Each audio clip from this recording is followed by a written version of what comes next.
नमस्कार। आज हम एक सफर पर चलेंगे, एक ऐसी जमीन के इतिहास में जो अक्सर बड़े बड़े साम्राज्यों की कहानी में कहीं छिप जाती है, लेकिन इसकी अपनी एक बहुत ही अनोखी और दमदार कहानी है। ये कहानी है मध्यकालीन झारखंड की, एक ऐसे इलाके की जो अपनी आज़ादी, अपने संसाधनों और अपनी संस्कृति के लिए हमेशा लड़ता रहा, जबकि दिल्ली और आगरा में सल्तनतें बनती और बिगड़ती रहीं। तो इस पूरी कहानी को हम 6 हिस्सों में समझेंगे। हम शुरुआत करेंगे झारखंड की जड़ों से, फिर देखेंगे कि सल्तनत और मुगलों से इसका सामना कैसे हुआ, और आखिर में जानेंगे कि जब ये बड़े साम्राज्य कमजोर पड़े तो इस इलाके ने अपने लिए कौन सा नया रास्ता बनाया।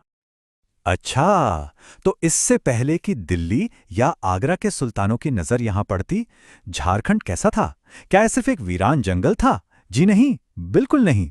ये एक ऐसी जगह थी जहां ताकतवर स्थानीय राजवंश थे, अपनी धुन में मगन आदिवासी संस्कृतियां थीं और बहुत गहरी आध्यात्मिक जड़ें थीं। और ये कोई हवाई बातें नहीं हैं, इसके पक्के सबूत आज भी मौजूद हैं।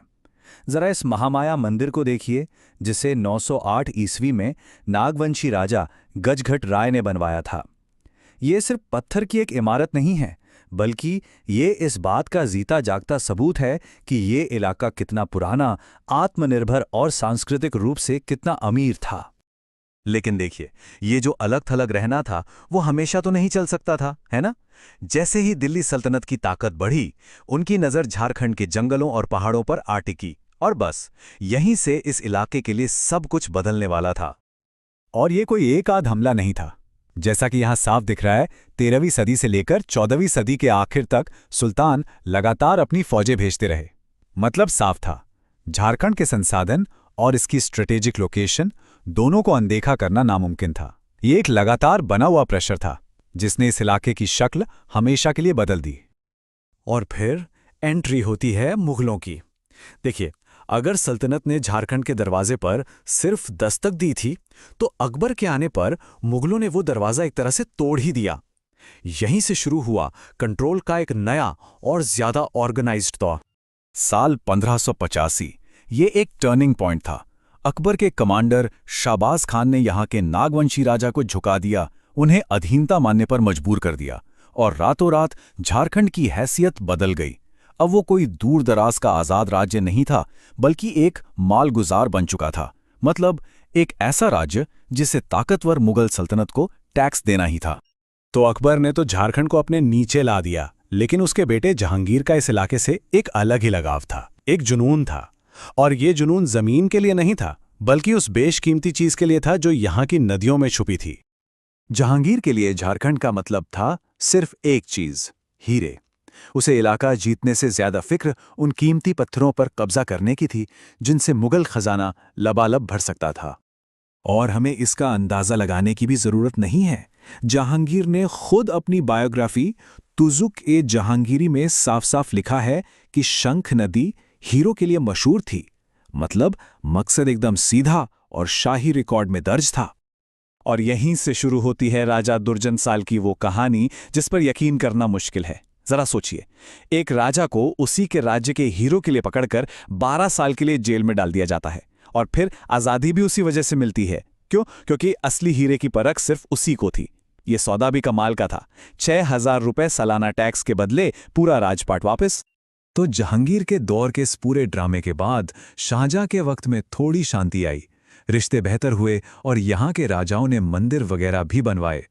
लेकिन ये शांति ज्यादा दिन टिकने वाली नहीं थी, क्योंकि उसके बाद आया औरंगजेब, और उसके आते ही झारखंड एक बार फिर जंग का मैदान बन गया। औरंगजेब का दौर झारखंड के लिए एक और बड़ा टर्निंग पॉइंट साबित हुआ। इस बार बात डिप्लोमेसी या हीरो की नहीं थी, इस बार बात थी सिर्फ और सिर्फ फौजी ताकत की और इलाके पर मुकम्मल कब्जे की। तो औरंगजेब की नजरें किस पर थीं? वो थीं पलामू के ताकतवर छेरो राज पर, और इसी जगह पर इस दौर की सबसे बड़ी और निर्णायक लड़ाई लड़ी जानी थी। शाही इतिहास की किताब पातशाहनामा में ये वाकया दर्ज है। दिसंबर 1660 में मुगल जनरल दाऊद खान और चेरो राजा साहब राय आमने सामने थे। ये मुगल सल्तनत की जबरदस्त ताकत और स्थानीय विरोध के बीच एक सीधी जोरदार टक्कर थी। और नतीजा बहुत तेजी से आया और एकदम साफ था।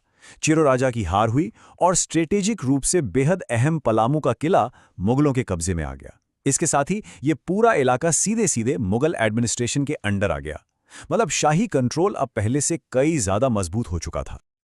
लेकिन कहते हैं ना, कोई भी साम्राज्य हमेशा नहीं रहता। तो जैसे जैसे दिल्ली में मुगल सत्ता कमजोर पड़ने लगी, उसका असर यहां झारखंड में भी महसूस होने लगा। एक नई हकीकत जन्म ले रही थी और नए मौके भी बन रहे थे। जैसे ही मुगल साम्राज्य की पकड़ ढीली पड़ी, झारखंड के स्थानीय राजाओं को अपना मौका दिख गया। सदियों की गुलामी के बाद इस अफरा तफरी ने उन्हें आज़ादी का एक सुनहरा मौका दिया था और उन्होंने इसे फौरन लपक लिया। और यहीं आके मध्यकालीन झारखंड की हमारी ये कहानी पूरी होती है। बड़े बड़े साम्राज्यों के ढहने से ये इलाका एक नए मोड़ पर आ खड़ा हुआ, एक ऐसा मौका जहां वो अपनी किस्मत फिर से खुद लिख सकता था। ये विरासत है संघर्ष की, अधीनता की और हर हाल में टिके रहने की। और इसी विरासत ने झारखंड के लिए मॉडर्न युग का दरवाज़ा खोला।